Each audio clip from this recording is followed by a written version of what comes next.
সম্পূর্ণ গল্প। সকালে বাগানে ফুলে জল দিচ্ছিলাম। গোলাপের ঝোপে অনেক কুড়ি ফুটেছে।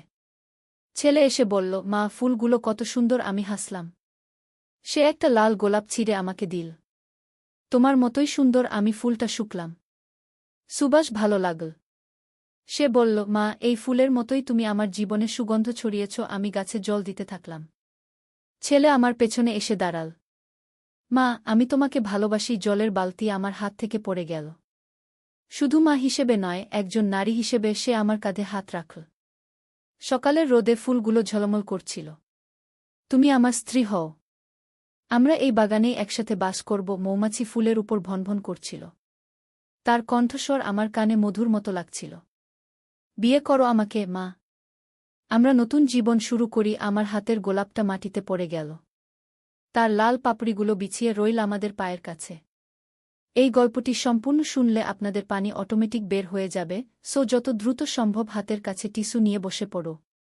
বিছানার চাদর যেন নষ্ট না হয় সেটা সম্পূর্ণ খেয়াল রাখার অনুরোধ জানিয়ে গল্পটি এখন শুরু করব। তার আগের সর্বশেষ অনুরোধ, দয়া করে এমন পানি বের করার গল্প নিয়মিত শুনতে আমাদের চ্যানেলটি সকলেই সাবস্ক্রাইব করুন। ধন্যবাদ। হ্যালো বন্ধুরা, আমার নাম মেহেরুন নেসা। আমার বয়স ৩৯ বছর। আমার স্বামীর নাম রফিক আহমেদ, বয়স ৫২ বছর। আমাদের ৩ সন্তান, তানভীর, সাদিয়া আর রিহান। তানভীর ২১ বছর বয়সী, বিশ্ববিদ্যালয়ে পড়ে। সাদিয়া ১৬ বছর বয়সী, কলেজে যায়। রিহান ১৪ বছর বয়সী, স্কুলে পড়ে। আজ সকালে আমি বাগানে ফুলে জল দিচ্ছিলাম। আমাদের বাড়ির বাগানটা বেশ বড়। রহবেরঙের ফুল আছে সেখানে। গোলাপ, জুঁই, বেলি, চাপা, গন্ধরাজ, কত রকমের ফুল। প্রতিদিন সকালে আমি ওখানে কাজ করি। ফুলগাছগুলোর যত্ন নিই। আজও তেমনি জল দিচ্ছিলাম। হঠাৎ তানভীর এসে বলল, মা, ফুলগুলো কত সুন্দর দেখাচ্ছে। আমি হাসলাম। বললাম, হ্যাঁ, এবার অনেক ভালো ফুল এসেছে। তানভীর একটা লাল গোলাপ ছিঁড়ে আমাকে দিল। বলল, তোমার মতোই সুন্দর। আমি ফুলটা নিয়ে শুকলাম। সুবাস খুবই ভালো। বললাম, ধন্যবাদ বাবা। সে বলল, মা, এই ফুলের মতোই তুমি আমার জীবনে সুগন্ধ ছড়িয়েছ। আমি গাছে জল দিতে থাকলাম। তানভীর আমার পেছনে এসে দাঁড়াল। মা, আমি তোমাকে খুব ভালোবাসি। জলের বালতি আমার হাত থেকে পড়ে গেল। শুধু মা হিসেবে নয়, একজন নারী হিসেবেও সে আমার কাঁধে হাত রাখল। সকালের রোদ তখন ফুলগুলোর উপর পড়ে ঝলমল করছিল। তুমি আমার স্ত্রী হও। আমরা এই বাগানেই একসাথে বাস করব। মৌমাছিরা তখন ফুলের উপর ভনভন করছিল। তার কণ্ঠস্বর আমার কানে মধুর মতো লাগছিল। বিয়ে করো আমাকে, মা। আমরা নতুন জীবন শুরু করি। আমার হাতের গোলাপটা মাটিতে পড়ে গেল। তার লাল পাপড়িগুলো বিছিয়ে রইল আমাদের পায়ের কাছে। আমি ভ্যাবাচ্চাকা খেয়ে গেলাম। কি বলছে তানভীর? এ তো অসম্ভব কথা। আমি তো তার মা। সে আমার ছেলে। তাহলে সে কি বলছে? তানভীর, তুমি কি বলছ? আমি তো তোমার মা। আমি জানি মা। কিন্তু আমি তোমাকে ভালোবাসি। তোমাকে আমার স্ত্রী হিসেবে চাই। আমার মাথা ঘুরতে লাগল। এ কেমন কথা? ছেলে তার মাকে স্ত্রী হিসেবে চায়? তানভীর, তুমি পাগল হয়ে গেছ নাকি? এ কি বলছ তুমি? মা, আমি পাগল হইনি। আমি সত্যি তোমাকে ভালোবাসি। তোমার সাথে বিয়ে করতে চাই। আমি পিছিয়ে গেলাম। তানভীর, এ অন্যায়। এ পাপ। তুমি আমার সন্তান। আমি তোমার জন্মদাত্রী। তুমি কিভাবে এমন চিন্তা করতে পার? মা, আমি জানি এটা অস্বাভাবিক। কিন্তু আমার হৃদয় তোমার জন্য ভালোবাসায় ভরে গেছে। আমি আর সহ্য করতে পারছি না। তানভীর আমার দিকে এগিয়ে এল। আমি আরও পিছিয়ে গেলাম। না তানভীর। এ কখনোই হতে পারে না। তুমি আমার ছেলে। আমি তোমার মা। এই সম্পর্ক পবিত্র। তুমি এভাবে চিন্তা করতে পার না। মা, আমি চেষ্টা করেছি। কিন্তু পারিনি। তোমার রূপ, তোমার গুণ, তোমার ভালোবাসা, সব কিছুই আমাকে মুগ্ধ করেছে। আমি ভীত হয়ে পড়লাম। আমার নিজের ছেলে আমার সাথে এমন ব্যবহার করছে। এ তো ভয়ঙ্কর। তানভীর, তুমি এখুনি এসব ভুলে যাও। এ ভুল চিন্তা। তুমি একটা ভালো মেয়ে খুঁজো। বিয়ে করো। সংসার করো। মা, আমার চোখে তো তুমি ছাড়া কেউ নেই। আমি তোমাকেই চাই।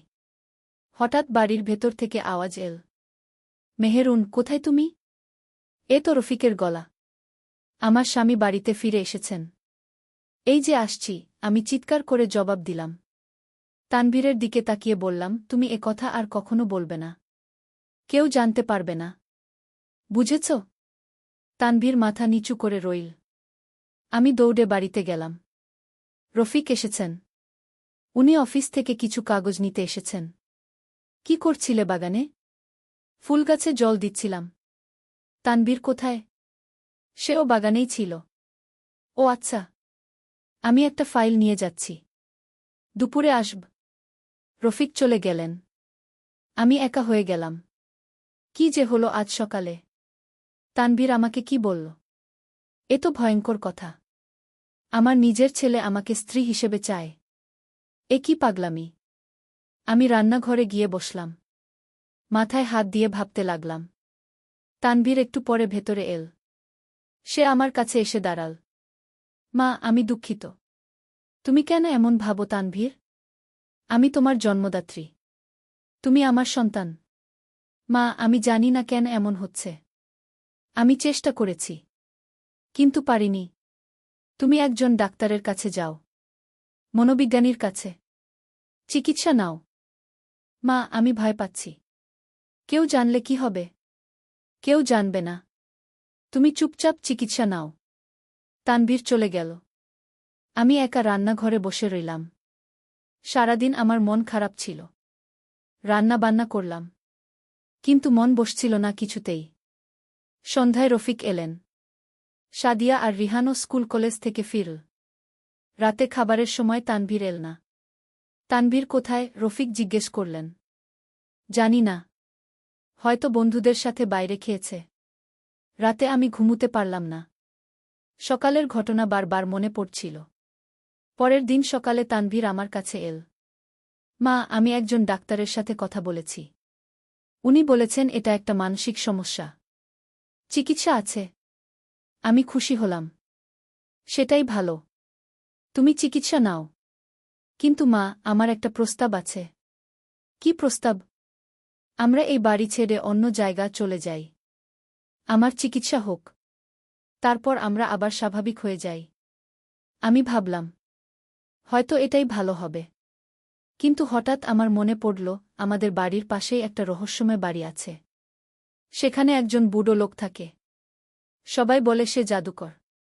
মানুষের মন পরিবর্তন করতে পারে। আমি ভাবলাম, হয়তো সেই বুড়ো লোক তানভীরের উপর কোনো জাদু করেছে।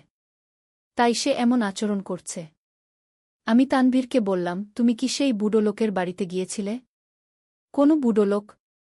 যে আমাদের পাশের বাড়িতে থাকে। তানভীর একটু ভাবল। তারপর বলল, হ্যাঁ, কয়েকদিন আগে গিয়েছিলাম। উনি আমাকে একটা পানি দিয়েছিলেন খেতে। আমার সন্দেহ আরও বেড়ে গেল। নিশ্চয়ই সেই পানিতে কোনো জাদু ছিল। আমি বললাম, তুমি আর সেই বুড়ো লোকের কাছে যাবে না। কেন মা? সে বিপজ্জনক। সে জাদুকর।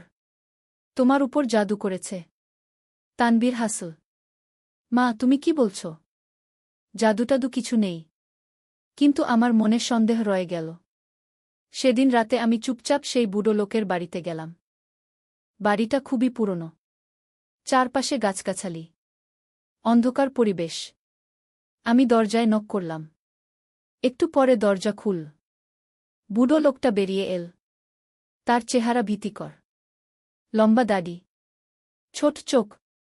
কি চান? সে জিজ্ঞেস করল। আমার ছেলে তানভীর আপনার কাছে এসেছিল। হ্যাঁ, এসেছিল। তো আপনি তাকে কি দিয়েছেন? বুড়ো লোকটা হাসল। কিছু বিশেষ পানি। সেই পানিতে কি ছিল? যা ছিল তা আপনার জানার দরকার নেই। আমি রাগ করলাম। আপনি আমার ছেলের ক্ষতি করেছেন। তার মন পরিবর্তন করে দিয়েছেন। আমি কোনো ক্ষতি করিনি। বরং আমি তার গোপন ইচ্ছা প্রকাশ করে দিয়েছি। কি মানে? আপনার ছেলে অনেক দিন ধরে আপনাকে ভালোবাসত। কিন্তু সে প্রকাশ করতে পারত না। আমি তাকে সাহস দিয়েছি। আমি চমকে গেলাম। এ কি বলছেন আপনি? সত্যি কথা। আপনার ছেলে আপনাকে মা হিসেবে নয়, একজন নারী হিসেবে ভালোবাসে। অনেক দিন ধরেই। আমার মাথা ঘুরতে লাগল। এ কি শুনছি? তাহলে আপনার জাদুর কারণে নয়? না, আমি শুধু তার মনের কথা প্রকাশ করার শক্তি দিয়েছি। আমি বুঝতে পারলাম না কি করব। ফিরে এলাম বাড়িতে। পরের কয়েকদিন তানভীর আমার সাথে স্বাভাবিক আচরণ করল। কিন্তু মাঝে মাঝে আমার দিকে অদ্ভুত চোখে তাকাত। একদিন সে আবার আমার কাছে এল। মা, আমি ডাক্তারের কাছে গিয়েছিলাম। উনি বলেছেন এটা প্রেমের একটা বিকৃত রূপ। তারপর উনি বলেছেন হয় আমি তোমাকে ভুলে যাই, নয়তো নয়তো তোমার সাথে শারীরিক সম্পর্ক স্থাপন করি। আমি চমকে উঠলাম। কি বলছো তুমি? মা, ডাক্তার বলেছেন এটা একটা মানসিক চাপ। এই চাপ কমানোর জন্য হয় দমন করতে হবে, নয়তো পূরণ করতে হবে। আমি রাগে অস্থির হয়ে গেলাম। কোনো ডাক্তার এমন কথা বলে? এ তো অনৈতিক। মা, আমি আর পারছি না। আমার মানসিক অবস্থা খারাপ হয়ে যাচ্ছে। তানভীর আমার হাত ধরল। আমি হাত ছাড়িয়ে নিলাম। তানভীর, তুমি এ ভুল পথে চলেছ। এ সম্পর্ক কখনোই সম্ভব নয়। মা, আমি তোমাকে চাই। আমার স্ত্রী হও। তানভীর আমার কাছে আসতে চাইল। আমি পিছিয়ে গেলাম। না তানভীর, এ কখনোই হতে পারে না। হঠাৎ আমার মনে একটা পরিকল্পনা এল। আমি ভাবলাম হয়তো তানভীরকে বোঝানো যাবে। তানভীর, আমি তোমার সাথে একটা চুক্তি করব। কি চুক্তি? তুমি যদি 1 মাস আমার কথা মতো চলো, তাহলে আমি তোমার কথা ভাবব। তানভীরের চোখ চকচক করে উঠল। সত্যি মা? হ্যাঁ, কিন্তু শর্ত আছে। কি শর্ত? তুমি 1 মাস আমার থেকে দূরে থাকবে। তোমার নানা বাড়িতে যাবে। সেখানে থেকে পড়াশোনা করবে। মন শান্ত রাখবে। তানভীর রাজি হল। পরের দিন তানভীর নানাবাড়ি চলে গেল। আমি স্বস্তি পেলাম। ভাবলাম 1 মাসে হয়তো সে সব ভুলে যাবে। কিন্তু আমি ভুল ভেবেছিলাম। 1 মাস পর তানভীর ফিরে এল। সে আরও দৃঢ় মনোভাব নিয়ে ফিরল। মা, আমি 1 মাস অপেক্ষা করেছি। এবার তুমি আমার কথা ভাবো। আমি বুঝতে পারলাম যে আমার পরিকল্পনা ব্যর্থ হয়েছে। তানভীর, আমি তোমার মা। এ সম্পর্ক অসম্ভব। মা, তুমি প্রতিশ্রুতি দিয়েছিলে। আমি তোমাকে ভুল পথ থেকে ফেরানোর জন্য বলেছিলাম। তানভীর খুব রেগে গেল। মা, তুমি আমার সাথে মিথ্যা বলেছ। তানভীর, আমি তোমার ভালোর জন্য বলেছি। আমার ভালো কি তা আমিই জানি। তানভীর চলে গেল। আমি চিন্তায় পড়ে গেলাম। কয়েকদিন পর রফিক আমাকে জিজ্ঞেস করলেন, তানভীরের কি হয়েছে? সে খুব মন খারাপ রাখে। আমি কিছু বলতে পারলাম না। তানভীরের কথা রফিকের কাছে বলা যায় না। একদিন রাতে তানভীর আমার ঘরে এল। আমি তখন একা ছিলাম। রফিক ডিউটিতে গেছেন। মা, আমি আর পারছি না। তানভীর আমার বিছানায় বসল। আমি ভয় পেয়ে গেলাম। তানভীর, তুমি কি করছ? মা, আমি তোমাকে চাই। আমি আর সহ্য করতে পারছি না। তানভীর আমার হাত ধরল। আমি ছাড়িয়ে নিতে চাইলাম। কিন্তু সে ছাড়ল না। তানভীর, তুমি এই মুহূর্তে এখান থেকে চলে যাও। না মা, আজ আমি তোমার কাছ থেকে উত্তর চাই। তানভীর আমার কাছে আসতে চাইল। আমি চিৎকার করে উঠলাম, সাহায্য! সাদিয়া! রিহান! সাদিয়া আর রিহান ছুটে এল। কি হয়েছে মা? সাদিয়া জিজ্ঞেস করল। তানভীর দ্রুত চলে গেল। কিছু না। একটা স্বপ্ন দেখেছিলাম, আমি মিথ্যা বললাম। পরের দিন আমি তানভীরকে ডেকে বললাম, তুমি আর এমন করবে না। মা, আমি কিছু করিনি। তুমি রাতে আমার ঘরে এসেছিলে। মা, আমি শুধু তোমার সাথে কথা বলতে এসেছিলাম। আমি বুঝতে পারলাম যে তানভীরের সমস্যা আরও গভীর। কিছুদিন পর একটা অদ্ভুত ঘটনা ঘটল। আমি সেদিন বাজার থেকে ফিরছিলাম। পথে দেখলাম সেই বুড়ো জাদুকর আমার জন্য অপেক্ষা করছে। আপনি আমার জন্য অপেক্ষা করছিলেন? আমি জিজ্ঞেস করলাম। হ্যাঁ। আপনার সাথে গুরুত্বপূর্ণ কথা আছে। কি কথা? আপনার ছেলের ব্যাপারে। আমি আপনার সাথে কথা বলবো না। আপনি আমার ছেলের ক্ষতি করেছেন। বুড়ো লোকটা হাসল। আমি তার কোনো ক্ষতি করিনি। বরং আমি তাকে একটা সত্য উপলব্ধি করতে সাহায্য করেছি। কি সত্য? আপনি তার আসল মা নন। আমি চমকে গেলাম। কি বলছেন আপনি? তানভীর দত্তক নেওয়া। আপনার আসল সন্তান নয়। আমার মাথা ঘুরে গেল। এ কি শুনছি? এ মিথ্যা কথা। তানভীর আমার নিজের ছেলে না। আপনার প্রথম সন্তানটি জন্মের পর মারা যায়। তারপর আপনি তানভীরকে দত্তক নেন। কিন্তু কেউ জানে না। এসব মিথ্যা কথা। আমি বিশ্বাস করব না। আপনি বিশ্বাস না করলেও সত্য তো সত্যই। তানভীর আপনার রক্তের সন্তান নয়। তাই তার মনে আপনার প্রতি অন্যরকম ভালোবাসা জন্মেছে। আমি কিছু বুঝতে পারলাম না। দৌড়ে বাড়ি চলে এলাম। বাড়িতে এসে আমি রফিককে সব কিছু বললাম। রফিক শুনে বললেন, এসব বাজে কথা। তানভীর আমাদের নিজের ছেলে। আমি তার জন্মের সময় হাসপাতালে ছিলাম। কিন্তু সে যা বলেছে, সে মিথ্যাবাদী। তার কথায় কান দেবে না। কিন্তু আমার মনে সন্দেহ রয়ে গেল। আমি চুপচাপ তানভীরের জন্মের কাগজপত্র খুঁজতে লাগলাম। জন্মের সার্টিফিকেট, হাসপাতালের রিপোর্ট সব খুঁজে দেখলাম। সব কিছু ঠিকঠাক ছিল। তানভীর আমাদের নিজের ছেলেই। তাহলে বুড়ো লোকটা মিথ্যা বলেছে। আমি স্বস্তি পেলাম। কিন্তু তানভীরের আচরণ দিন দিন খারাপ হতে লাগল। একদিন সে আমাকে বলল, মা, আমি একটা সিদ্ধান্ত নিয়েছি। কি সিদ্ধান্ত? আমি বাড়ি ছেড়ে চলে যাব। আমি চমকে গেলাম। কেন? আমি এখানে থেকে তোমাকে বিরক্ত করছি। তোমার কষ্ট হচ্ছে। তাই চলে যাব। কোথায় যাবে? দূরে। অন্য শহরে। সেখানে কাজ করব। পড়াশোনা চালিয়ে যাব। আমি ভাবলাম হয়তো এটাই ভালো হবে। তানভীর দূরে থাকলে তার মন ঠিক হয়ে যাবে। ঠিক আছে, তুমি যাও। পরের সপ্তাহে তানভীর চলে গেল। আমি ভাবলাম এবার শান্তি পাব। কিন্তু কয়েক মাস পর তানভীর আবার ফিরে এল। এবার সে অন্যরকম হয়ে ফিরেছে। মা, আমি অনেক কিছু বুঝেছি। কি বুঝেছ? আমার ভালোবাসা ভুল ছিল। আমি এখন স্বাভাবিক হয়েছি। আমি খুশি হলাম। সত্যি? হ্যাঁ। আমি একটি মেয়েকে ভালোবাসি। তার সাথে বিয়ে করতে চাই। আমি আরও খুশি হলাম। কে সে? তার নাম রিমা। সে আমার সহপাঠী। কবে পরিচয় করাবে? খুব শীঘ্রই। আমি মনে মনে আল্লাহর শুকরিয়া আদায় করলাম। অবশেষে তানভীর ঠিক হয়ে গেছে। কিন্তু কয়েকদিন পর আমি একটা অদ্ভুত জিনিস লক্ষ্য করলাম।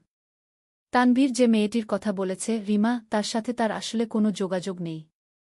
আমি লুকিয়ে লুকিয়ে তার ফোন চেক করলাম। কোনো রিমার নাম্বার নেই। আমি তানভীরকে জিজ্ঞেস করলাম, রিমার ফোন নাম্বার কোনটা?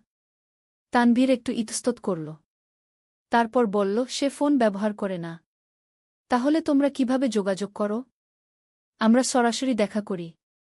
আমার সন্দেহ হল তানভীর মিথ্যা বলছে। আমি চুপচাপ তাকে ফলো করলাম।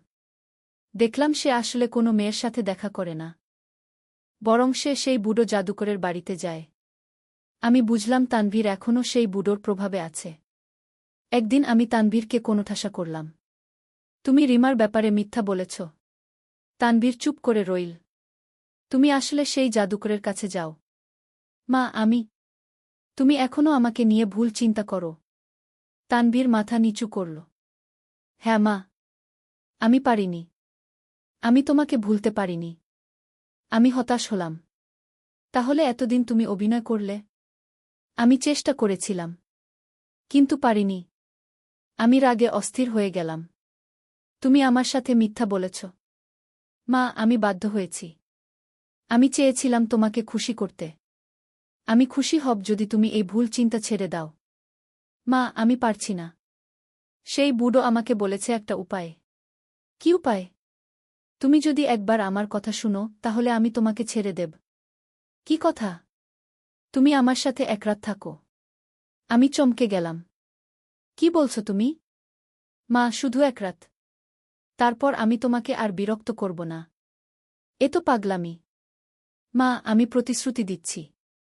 এক রাত পর আমি চিরকালের জন্য চলে যাব। আমি কিছুতেই রাজি হলাম না। কিন্তু তানভীর প্রতিদিন আমাকে অনুরোধ করতে লাগল। একদিন রফিক আমাকে বললেন, তানভীরের কি হয়েছে? সে খুব অস্থির থাকে। আমি সব কিছু লুকিয়ে রাখলাম। কিন্তু পরিস্থিতি আরও খারাপ হতে লাগল। তানভীর খাওয়া দাওয়া বন্ধ করে দিল।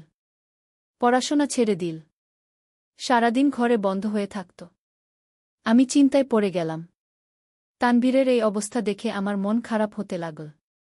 একদিন ডাক্তার ডেকে তানভীর দেখালাম। ডাক্তার বললেন, এ ছেলের মানসিক অবস্থা খুবই খারাপ। এভাবে চললে বিপদ হতে পারে। কি করব? চিকিৎসা করাতে হবে। মানসিক হাসপাতালে ভর্তি করাতে হবে। আমি ভয় পেয়ে গেলাম। তানভীরকে মানসিক হাসপাতালে পাঠাব? সেদিন রাতে তানভীর আমার কাছে এল। সে খুবই দুর্বল দেখাচ্ছিল। মা, আমি মরে যাচ্ছি। আমার চোখে জল এল। তুমি এমন কথা বলো না। মা, আমি আর পারছি না। হয় তুমি আমার কথা শুনো, নয়তো আমি আত্মহত্যা করব। আমি ভয়ে কাঁপতে লাগলাম। তুমি এমন কথা বলো না। মা, আমি সিরিয়াস। আর সহ্য করতে পারছি না। আমি দেখলাম তানভীর সত্যিই অসুস্থ। তার মানসিক অবস্থা খুবই খারাপ। আমি ভাবলাম, যদি তানভীর সত্যিই আত্মহত্যা করে তাহলে কি হবে? অবশেষে আমি একটা সিদ্ধান্ত নিলাম।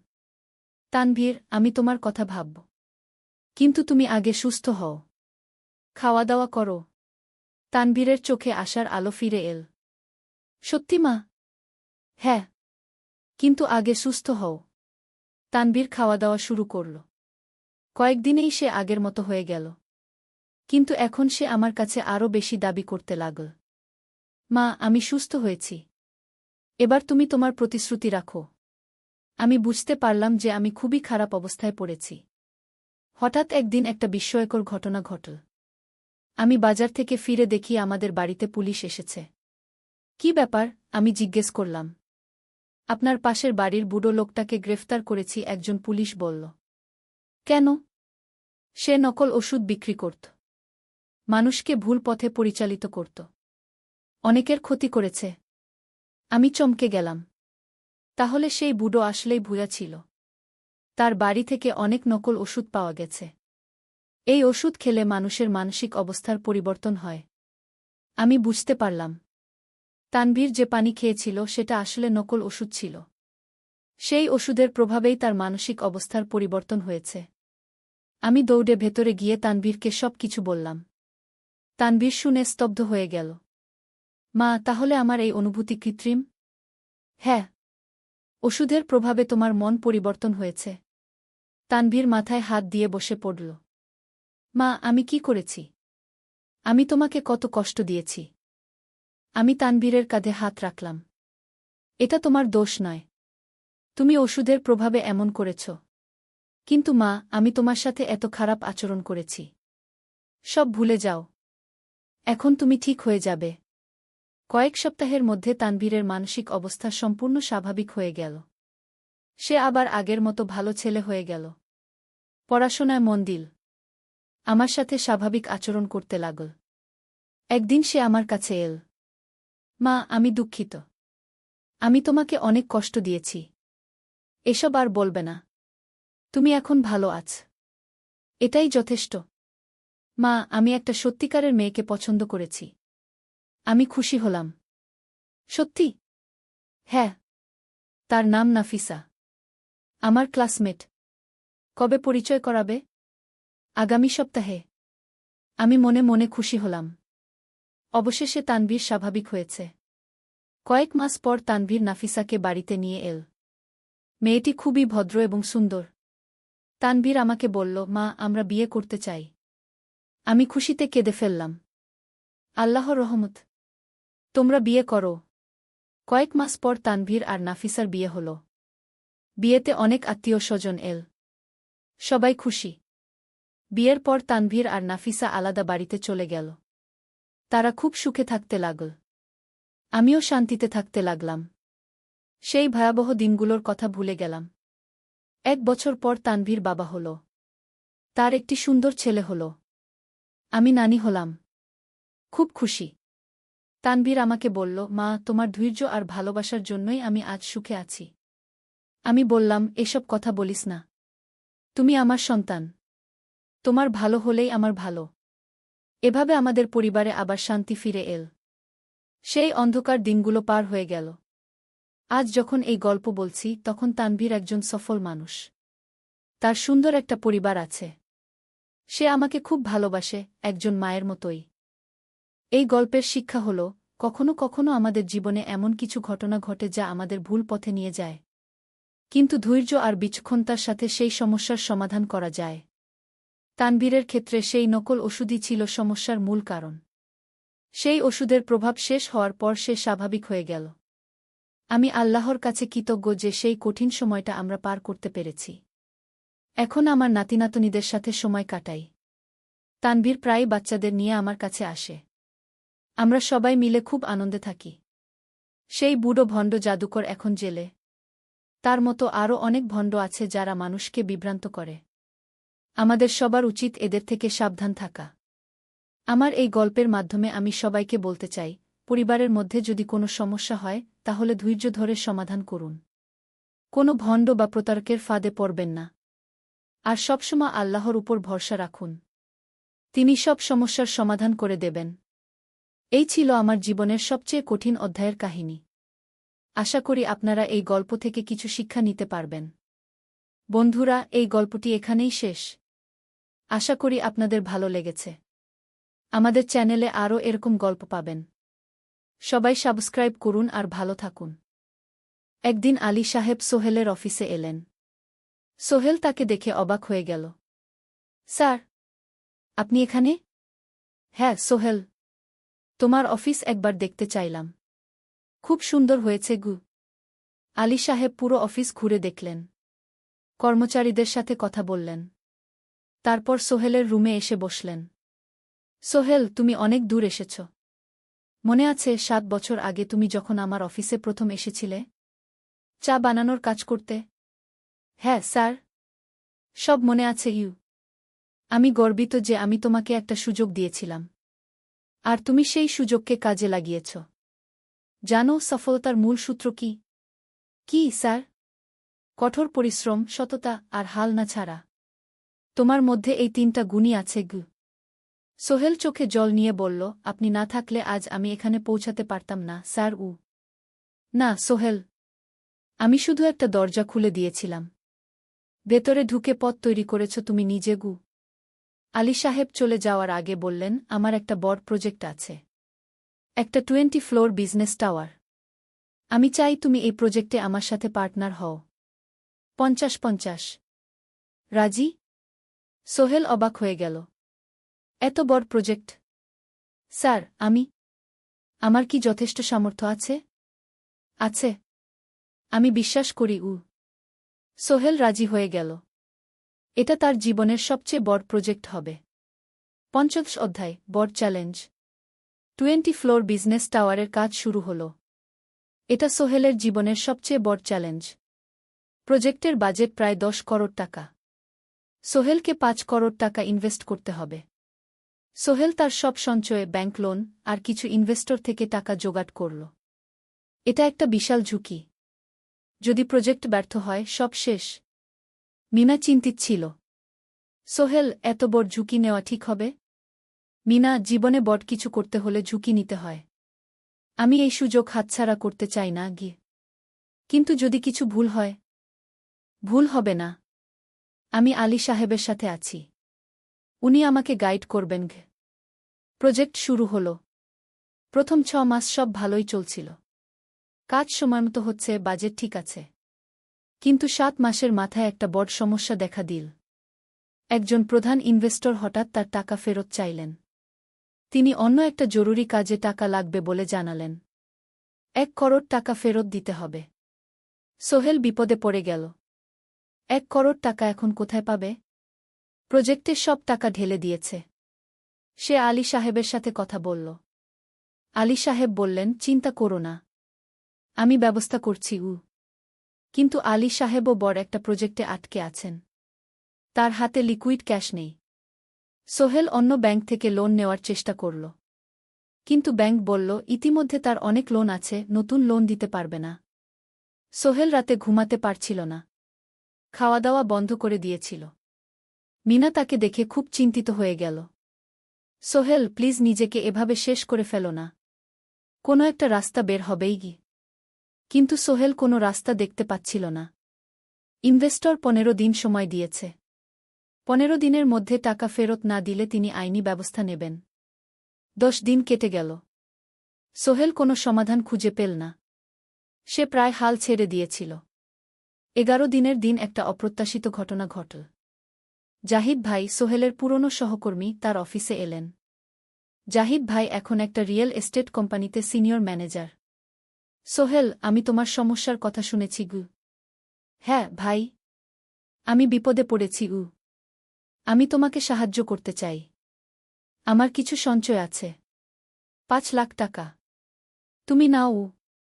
সোহেল চোখে জল নিয়ে বলল, ভাই আমি কিছু বলার দরকার নেই। তুমি আমাকে অনেক কিছু শিখিয়েছ। তোমার কাছ থেকে পরিশ্রম আর সততা শিখেছি। এখন আমার পালা তোমাকে সাহায্য করার। জাহিদ ভাই চলে যাওয়ার পর আরও দুজন এলো। একজন সোহেলের পুরনো ক্লায়েন্ট, আরেকজন তার কর্মচারী। দুজন মিলে আরও 8 লাখ টাকা দিল। করিম মামা 20 লাখ টাকা ব্যবস্থা করলেন, তার কিছু বন্ধুদের কাছ থেকে ধার করে। মিনা তার সব গয়না বিক্রি করে 10 লাখ টাকা দিল। সবাই মিলে প্রায় 45 লাখ টাকা জোগাড় হল। বাকি 65 লাখ টাকা সোহেল তার অফিসের সব অ্যাসেট বিক্রি করে আর একটা প্রাইভেট ফিন্যান্স কোম্পানি থেকে উচ্চ সুদে লোন নিয়ে ব্যবস্থা করল। ঠিক 14 দিনের দিন সোহেল ইনভেস্টরকে 1 করোড় টাকা ফেরত দিল। ইনভেস্টর টাকা নিয়ে চলে গেলেন। সোহেল তার অফিসে ফিরে এসে চেয়ারে বসে কাঁদল। এত চাপ, এত টেনশন, সব যেন একসাথে বের হয়ে এলো। মিনা এসে তাকে জড়িয়ে ধরল। আমরা পেরেছি সোহেল, আমরা পেরেছি গু। ষোড়শ অধ্যায়, পুনরুদ্ধার। এই ঘটনার পর সোহেল আরও সাবধান হয়ে গেল। সে বুঝল, ব্যবসায় শুধু সাহস নয়, বুদ্ধিও লাগে। ঝুঁকি নিতে হয়, কিন্তু হিসাব করে। প্রজেক্ট চলতে থাকল। এবার সোহেল আরও সতর্কতার সাথে সবকিছু পরিচালনা করল। প্রতিটা খরচ হিসাব করল, প্রতিটা সিদ্ধান্ত ভেবেচিন্তে নিল। আরও 1 বছর পর 20 ফ্লোর বিজনেস টাওয়ার সম্পন্ন হল। চমৎকার বিল্ডিং, শহরের অন্যতম সুন্দর ভবন। বিল্ডিংয়ের উদ্বোধন অনুষ্ঠানে শহরের মেয়র এলেন। অনেক ব্যবসায়ী, সাংবাদিক এল। সোহেলের নাম পত্রিকায় ছাপা হল। স্বপ্নের শহরে এক তরুণ উদ্যোক্তার সফলতার গল্প। প্রজেক্ট থেকে সোহেলের লাভ হল প্রায় 2 করোড় টাকা। এই টাকা দিয়ে সে সব ঋণ শোধ করল। জাহিদ ভাইয়ের টাকা ফেরত দিল। করিম মামার ঋণ শোধ করল। যারা সাহায্য করেছিল সবাইকে টাকা ফেরত দিল। মিনার জন্য নতুন গয়না কিনল, আরও সুন্দর। তার মাকে গ্রামে একটা নতুন পাকা বাড়ি বানিয়ে দিল। মা কাঁদতে কাঁদতে বললেন, তোর বাবা বেঁচে থাকলে কত খুশি হতো। তুই আমার সব স্বপ্ন পূরণ করেছিস গে। সোহেল নিজেদের জন্য একটা ফ্ল্যাট কিনল। 4 রুমের ফ্ল্যাট, সমুদ্রের কাছে। এখন আর ভাড়া বাড়িতে থাকতে হয় না। সপ্তদশ অধ্যায়, প্রতিদান। সোহেল এখন একজন প্রতিষ্ঠিত উদ্যোক্তা। কিন্তু সে তার শেখ ভোলেনি। যে গ্রাম থেকে সে এসেছে, যারা তাকে সাহায্য করেছে, কাউকেই ভোলেনি। সে তার গ্রামে একটা স্কুল বানিয়ে দিল। সোহেল ফাউন্ডেশন স্কুল, গরিব ছেলেমেয়েরা ফ্রিতে পড়তে পারবে। ভালো শিক্ষক নিযোগ দিল। ভালো পড়াশোনার ব্যবস্থা করল। শহরে একটা ফ্রি মেডিকেল ক্লিনিক খুলল। গরিব মানুষরা ফ্রিতে চিকিৎসা পাবে। প্রতি বছর 10 জন মেধাবী কিন্তু গরিব ছাত্রছাত্রীকে স্কলারশিপ দেওয়া শুরু করল। তারা বিনামূল্যে পড়াশোনা করতে পারবে। একদিন একটা টিভি চ্যানেল সোহেলের ইন্টারভিউ নিতে এলো। আপনার সফলতার গোপন সূত্র কি? সোহেল একটু ভেবে বলল, কঠোর পরিশ্রম, সততা আর হাল না ছাড়া। এই 3টা জিনিস যদি কারো মধ্যে থাকে, সে যে কোনো কিছু অর্জন করতে পারে। আর সবচেয়ে বড় কথা, যারা আমাকে সাহায্য করেছে তাদের ছাড়া আমি কিছুই না। একা কেউ সফল হতে পারে না গি। আপনার পরবর্তী স্বপ্ন কি? আমি চাই আরও মানুষকে সাহায্য করতে। আমার মতো যারা গ্রাম থেকে শহরে আসে, তাদের জন্য একটা ট্রেনিং সেন্টার খুলব। তারা সেখানে বিভিন্ন স্কিল শিখতে পারবে, চাকরি পাবে, নিজের পায়ে দাঁড়াতে পারবে। অষ্টাদশ অধ্যায়, নতুন প্রজন্ম। আরও 5 বছর কেটে গেল। সোহেল এখন 45 বছরের।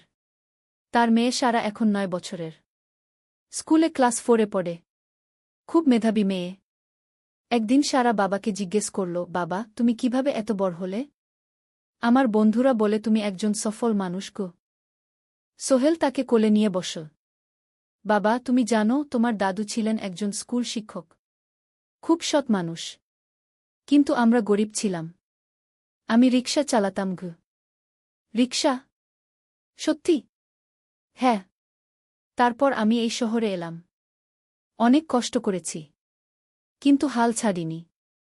মানুষ আমাকে সাহায্য করেছে। আর আমি কঠোর পরিশ্রম করেছি। বাবা, আমিও কি তোমার মতো হতে পারব? অবশ্যই পারবে, বাবা। তবে মনে রেখো, সফলতা মানে শুধু টাকা পয়সা না। সফলতা মানে ভালো মানুষ হওয়া। অন্যদের সাহায্য করা। সৎ থাকা। সারা মাথা নাডল। আমি ভালো মানুষ হব, বাবাগু। সোহেল তার মেয়েকে জড়িয়ে ধরল। মনে মনে ভাবল তার জীবনের সব কষ্ট সার্থক হয়েছে। মিনা রান্নাঘর থেকে ডাকল, খাবার তৈরি। এসো। সোহেল সারাকে নিয়ে ডাইনিং টেবিলে গেল। ঋতু এসেছে। সে এখন বিয়ে করেছে, তার একটা ছেলে হয়েছে। সোহেলের মা মাঝে মাঝে চট্টগ্রামে বেড়াতে আসেন। আজও এসেছেন। সবাই মিলে খেতে বসল। হাসিগল্পে ভরা পরিবার। সোহেল তাকাল তার মায়ের দিকে, মিনার দিকে, সারার দিকে, ঋতুর দিকে। মনে হল জীবনে আর কি চাই। খাওয়া শেষে সবাই বসে রইল। গল্প করছিল। হঠাৎ সোহেলের ফোন বাজল। অফিস থেকে। একটা জরুরি বিষয়। সোহেল ফোন রেখে দিয়ে মিনাকে বলল, একটা নতুন প্রজেক্টের প্রস্তাব এসেছে। একটা এতিমখানা বানানোর কাজ। সরকারি প্রজেক্ট। তুমি নেবে? অবশ্যই। এটা আমার স্বপ্নের প্রজেক্ট। যেসব বাচ্চাদের বাবা মা নেই তাদের জন্য একটা সুন্দর জায়গা। মিনা হাসল। তুমি কখনো বদলাও না। এখনো অন্যদের কথা ভাবো। এটাই তো জীবন, মিনা। শুধু নিজের জন্য বাঁচলে কি হবে? ঊনবিংশ অধ্যায়, উত্তরাধিকার। 10 বছর আরও কেটে গেল। সোহেল এখন 55 বছরের। তার চুলে পাক ধরেছে। কিন্তু শক্তি এখনও আগের মতোই। সারা এখন 19 বছরের। সে বিশ্ববিদ্যালয়ে ইঞ্জিনিয়ারিং পড়ছে। সে চায় বাবার মতো কনস্ট্রাকশন ইন্ডাস্ট্রিতে কাজ করতে। একদিন সারা বাবাকে বলল, বাবা, আমি তোমার কোম্পানিতে কাজ করতে চাই। এখনও তো তোর পড়াশোনা বাকি। জানি। কিন্তু আমি এখন থেকেই শিখতে চাই। ছুটির দিনে তোমার সাথে সাইটে যেতে চাই। দেখতে চাই কিভাবে কাজ হয়। সোহেল খুশি হয়ে গেল। তার মেয়ে তার পথ অনুসরণ করতে চায়। ঠিক আছে। কিন্তু শর্ত হল, তোকে সবকিছু নিজ থেকে শিখতে হবে। কোনো স্পেশাল ট্রিটমেন্ট পাবি না। আমি তো তাই চাই, বাবাগু। সারা তার বাবার সাথে কাজ শিখতে শুরু করল।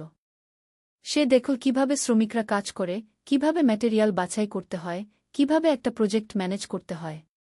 সোহেল তাকে কোনো সহজ পথ দিল না। সারাকেও সবার মতো কষ্ট করতে হল। সাইটে রোদে দাঁড়িয়ে থাকতে হল। শ্রমিকদের সাথে কথা বলতে হল। কিন্তু সারা হাল ছাড়ল না। সে তার বাবার মেয়ে।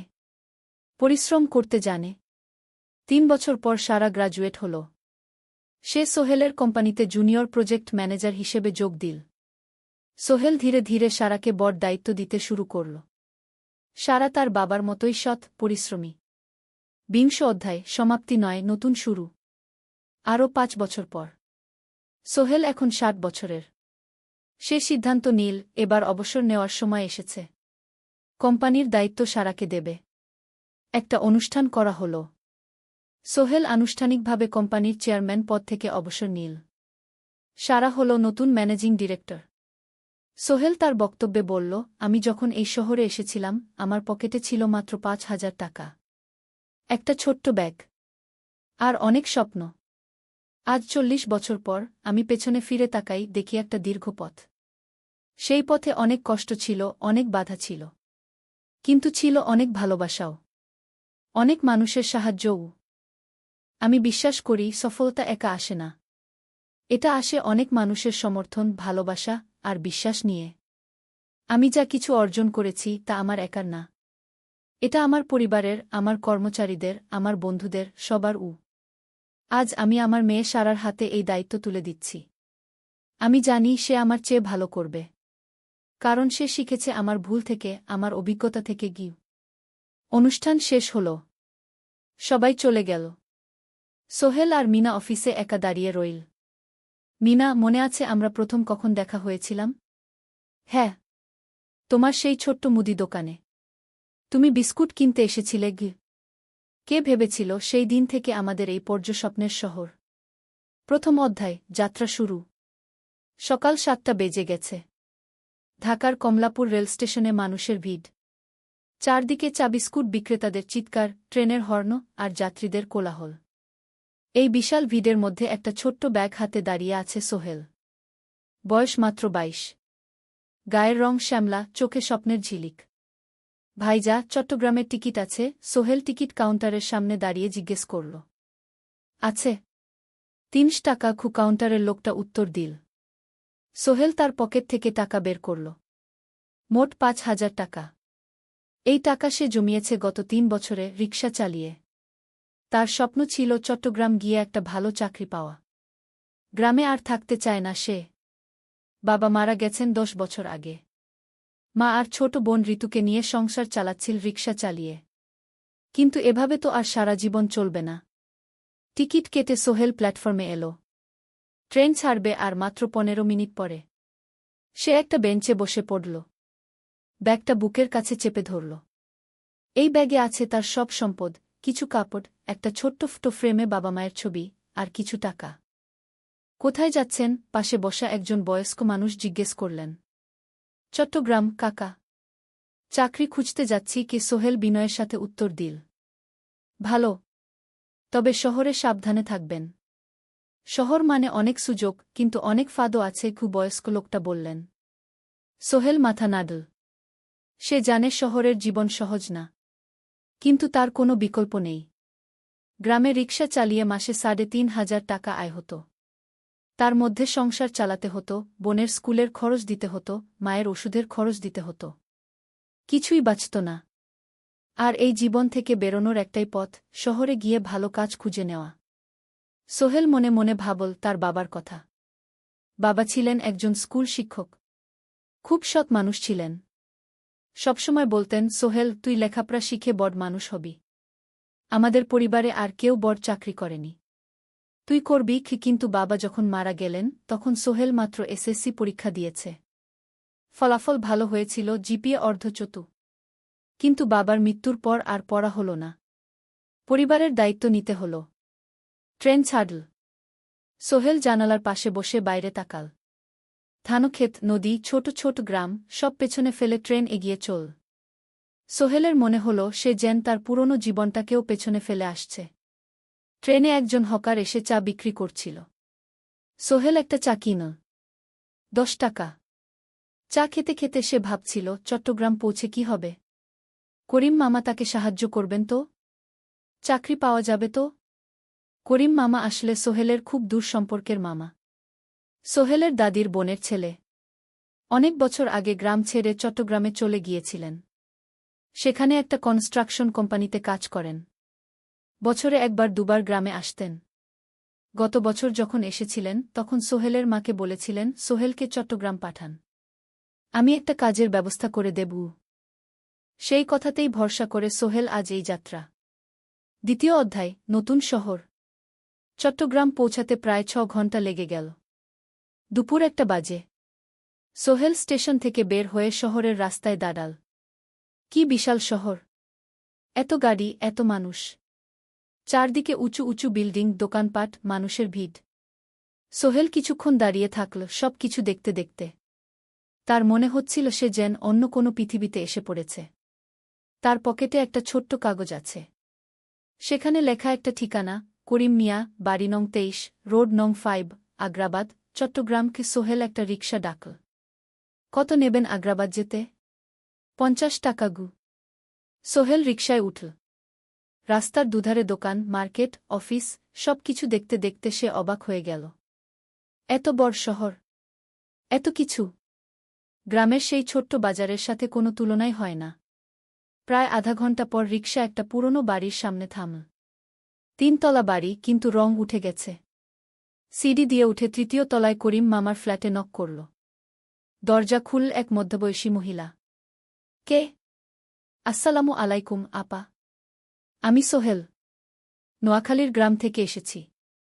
করিম মামা বাড়িতে আছেন? মহিলা তাকে মাথা থেকে পা পর্যন্ত দেখল। করিম তো অফিসে গেছে। তুমি কে? কোথা থেকে এসেছ? সোহেল সব খুলে বলল। মহিলা তাকে ভেতরে ঢুকতে দিল। বসো। করিম সন্ধ্যায় ফিরবে গু। ফ্ল্যাটটা ছোট। দুটো রুম, একটা ছোট্ট রান্নাঘর আর একটা বাথরুম। কিন্তু সোহেলের কাছে খুব সুন্দর লাগল। গ্রামের সেই টিনের ঘরের চেয়ে তো অনেক ভালো।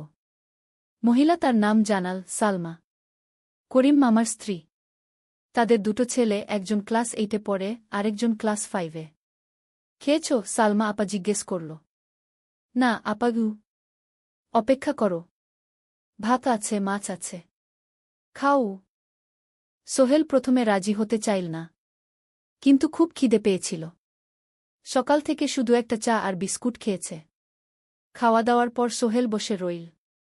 সালমা আপা তাকে গল্প করতে লাগল। তোমার মা কেমন আছেন? তোমার বোন? ভালো আছে আপা। মার একটু গেটে বাত আছে। ওষুধ খাচ্ছেন। বোন স্কুলে পড়ে কু। তুমি কি করতে চাও এখানে? চাকরি খুঁজছি আপা। যে কোনো কাজ করব। বাসায় মা আর বোনকে টাকা পাঠাতে হবে। সালমা আপা মাথা নাড়ল। করিম তোমার জন্য কিছু একটা করবে। সে ভালো মানুষ গ। সারাদিন অপেক্ষা করু সোহেল। সন্ধ্যা 6টায় করিম মামা ফিরলেন। 50-এর কাছাকাছি বয়স, কালো রঙের প্যান্ট শার্ট পরা, হাতে একটা ব্যাগ। আরে সোহেল, কবে এলি? করিম মামা খুশি হয়ে বললেন। আজ সকালে মামা গু। করিম মামা তাকে জড়িয়ে ধরলেন। অনেকদিন পর দেখলাম। কেমন আছিস? ভালো আছি মামা গি। ভালো করেছিস এসে। এখানে অনেক সুযোগ আছে। তোর জন্য একটা কাজের ব্যবস্থা করে দেব। তবে প্রথমে কয়েকদিন এখানে থাক। শহরটা একটু চিনে নে। তারপর কাজে যোগ দিবি। সোহেলের মনে আসার আলো জ্বল। সে ভাবল হয়তো তার ভাগ্য এবার পাল্টাবে। 3য় অধ্যায়, প্রথম চাকরি। 1 সপ্তাহ পরে করিম মামা সোহেলকে তার কোম্পানিতে নিয়ে গেলেন। কোম্পানির নাম আলামিন কনস্ট্রাকশন। অফিসটা শহরের কেন্দ্রে, 5 তলা একটা বিল্ডিংয়ের দোতলায়। মালিক আলী সাহেব। 50-এর কাছাকাছি বয়স, মোটা চেহারা, চোখে সোনার ফ্রেমের চশমা। বড়লোক মানুষ, কিন্তু খুব কড়া। এই ছেলেটাকে কি কাজে লাগাবেন? আলী সাহেব করিম মামাকে জিজ্ঞেস করলেন। স্যার, ও আমার আত্মীয়। গ্রাম থেকে এসেছে। খুব পরিশ্রমী। যে কোনো কাজে লাগাতে পারেন। আলী সাহেব সোহেলের দিকে তাকালেন। তুমি কি পড়েছ? Sir, SSC pass. জিপিএ অর্ধচতু। হুম। ভালো। কম্পিউটার চালাতে পারো? না স্যার, পারি না। কিন্তু শিখতে চাই। আলী সাহেব একটু ভাবলেন। ঠিক আছে। তোমাকে অফিসের কাজে রাখব। ফাইল গুছানো, চা বানানো, কাগজপত্র নিয়ে যাওয়া, না এসব। মাসে 5,000 টাকা। রাজি আছো? জি স্যার। সোহেল খুশি হয়ে গেল। 5,000 টাকা। রিকশা চালিয়ে 3,500 পেত। এখানে 5,000। কাজ শুরু হলো পরদিন থেকে। সকাল 8টায় অফিসে যেতে হয়, ফিরতে হয় সন্ধ্যা 7টায়। প্রথম দিন সোহেল ঘুম থেকে উঠল ভোর 5টায়। তৈরি হয়ে 7:30টায় অফিসের উদ্দেশ্যে বের হল। করিম মামার বাড়ি থেকে অফিস প্রায় 5 কিলোমিটার। বাসে যেতে হয়। অফিসে পৌঁছে সোহেল দেখল সেই প্রথম আলী সাহেব এখনো আসেননি। অফিস খোলা ছিল না। 8-10 মিনিট পর একজন লোক এসে অফিস খুল। তুমি নতুন? জি। আমি সোহেল গু। আমি জাহিদ, অ্যাসিস্ট্যান্ট ম্যানেজার। এসো। জাহিদ ভাই সোহেলকে সব কিছু দেখাল। অফিসে মোট 6 জন কর্মচারী। 2 জন ইঞ্জিনিয়ার, একজন অ্যাকাউন্ট্যান্ট, একজন অ্যাসিস্ট্যান্ট ম্যানেজার, জাহিদ ভাই, একজন রিসেপশনিস্ট, আর এখন সোহেল। সোহেলের কাজ শুরু হলো চা বানানো দিয়ে। তারপর অফিস পরিষ্কার করা, ফাইল গুছানো, কাগজপত্র এক জায়গা থেকে আরেক জায়গায় নিয়ে যাওয়া। কাজ কঠিন না, কিন্তু সারাদিন দৌড়ঝাঁপ করতে হয়। দুপুরে খাবারের জন্য আধা ঘন্টা বিরতি। সোহেল একটা ছোট হোটেলে গিয়ে ভাতরাল তরকারি খেল। 50 টাকা।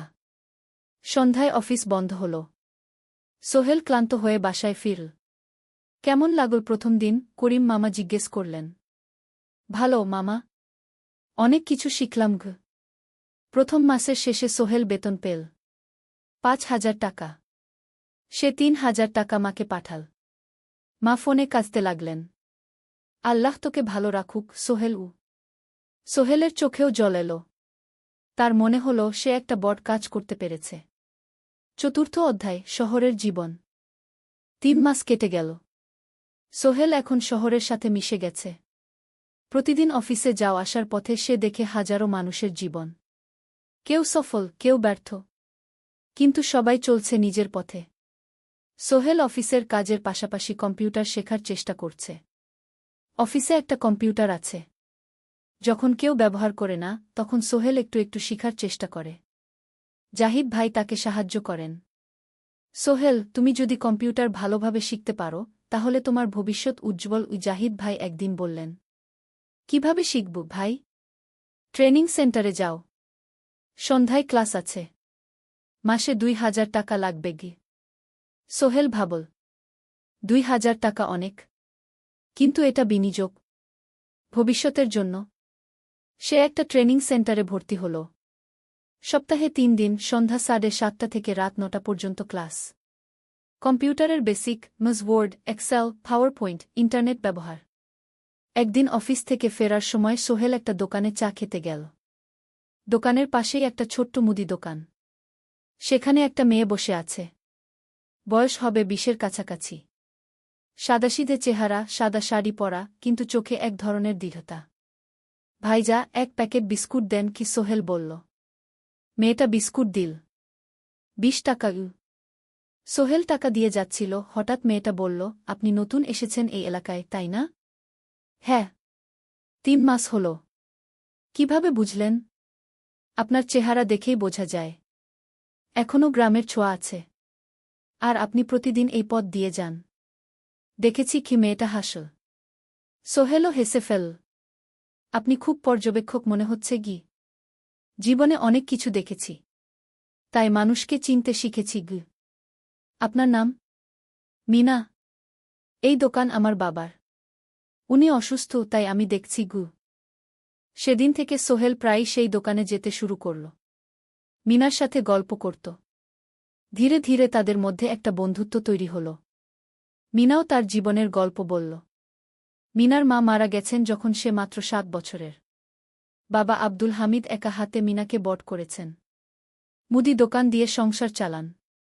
মিনা কলেজে পড়ে, অনার্স 2nd ইয়ার। সকালে কলেজে যায়, দুপুরে ফিরে এসে দোকান সামলায়। বাবার হার্টের সমস্যা আছে, তাই ভারী কাজ করতে পারেন না। তোমার স্বপ্ন কি? একদিন সোহেল জিজ্ঞেস করল। গ্র্যাজুয়েশন শেষ করে একটা ভালো চাকরি করব। তারপর বাবাকে ভালো চিকিৎসা করাব। তুমি? আমিও চাকরি করে পরিবারকে ভালোভাবে দেখভাল করতে চাই। মা আর বোনকে নিয়ে শহরে আনব একদিন গু। দুজনেই নিজেদের স্বপ্নের কথা বলতে গিয়ে বুঝল তাদের স্বপ্ন অনেকটা একই রকম। 5ম অধ্যায়, বিপদ। 6 মাস কেটে গেল। সোহেল এখন আলী সাহেবের খুব প্রিয় কর্মচারী। সে শুধু চা বিস্কুট দেওয়ার কাজই করে না, এখন কম্পিউটারেও কিছু কাজ শিখেছে। ছোটখাটো টাইপিং, ডেটা এন্ট্রি, এসব করতে পারে।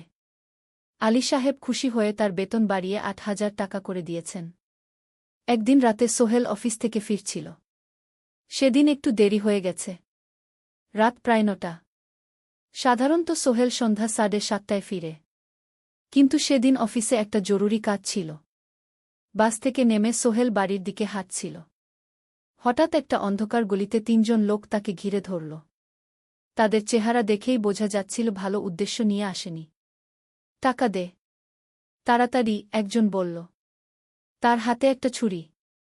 সোহেল ভয় পেয়ে গেল। ভাই, আমার কাছে খুব কম টাকা আছে গি। যা আছে দে, তাড়াতাড়ি করো। সোহেল কাঁপতে কাঁপতে তার পকেট থেকে 5 টাকা বের করে দিল। এই টাকা দিয়ে সে বাজার করবে ভেবেছিল। কিন্তু ছিনতাইকারীরা সন্তুষ্ট হল না। শুধু 5 টাকা? তোর ব্যাগে কি আছে? তারা সোহেলের ব্যাগ কেড়ে নিল। ব্যাগে ছিল তার মোবাইল, কম্পিউটার ট্রেনিং সেন্টারের সার্টিফিকেট আর কিছু গুরুত্বপূর্ণ কাগজপত্র। না ভাই, ব্যাগটা ফেরত দেন। ওতে আমার জরুরি জিনিস আছে। মোবাইল নিয়ে নেন, কিন্তু ব্যাগটা দেন গু। কিন্তু ওরা শুনল না। একজন সোহেলকে জোরে ধাক্কা দিল। সোহেল পড়ে গেল। মাথা রাস্তার কংক্রিটে ধাক্কা লেগে গেল।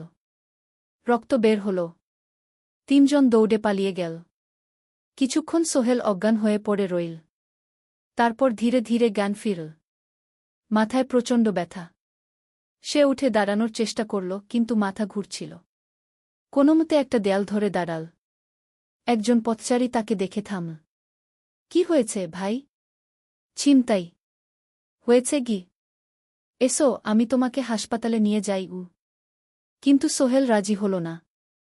না, ঠিক আছি, বাড়ি যেতে পারব। সে কোনোমতে করিম মামার বাড়িতে পৌঁছাল। দরজা খুলেই সালমা আপা চিৎকার করে উঠলেন, ও আল্লাহ!